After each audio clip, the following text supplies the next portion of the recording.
3080 4K Orison. That is what this video is all about. If you like this more technical look at Star Citizen, subscribe. Let's get straight into it. So all this is tested on a 5900X system, 3080, 32 gigs of RAM. And as you'll see here, big hits from the high and very high settings. And we kind of expected this. Medium is coming into its own here performance-wise. It's actually performing about the same as high was performing on 4040p in the last video. I'll link that at the top. Next we have the run that takes us through Orison, and interestingly, medium here is just about CPU bottleneck for most of the run. There's points where it's in the load limit, but actually it's about 50-50.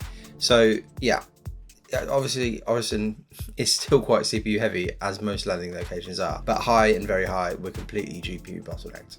Very similar story here at the Fountain. GPU bottleneck for very high, and it's just bordering, it's flitting between GPU and CPU on the medium settings. But yeah, not good frames in any case. Into the shopping center, and even though you can't see the clouds, you still lose frames by increasing the settings here, which is interesting.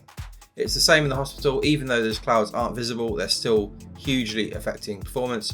Although medium here, I'd say that's not bad. 35 FPS in landing zone is not bad for Star Citizen.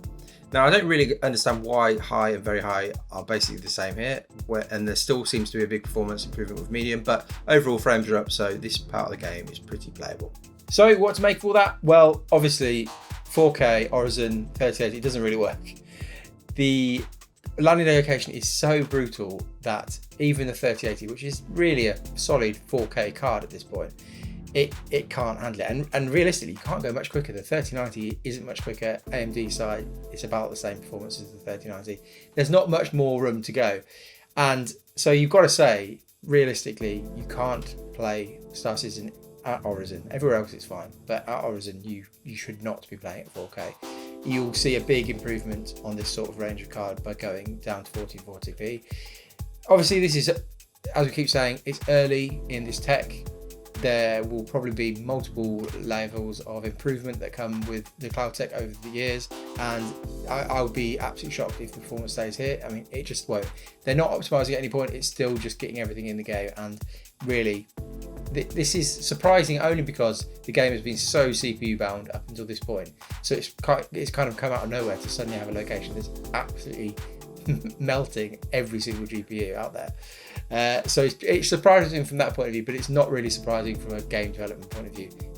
It's not surprising that there's badly optimized parts of the game. That's not shocking. So yeah, I would say if you normally run at 4K, you're definitely going to want to drop the settings or drop the resolution in Orison, and we'll have to see. We'll have to see with the new locations that come out over the next couple of years. I'm sure they'll develop this tech, as I've said, and I'm sure it'll get better. But there we go. Hopefully that was interesting. If you liked it, give it a like, and I will see you soon. Bye.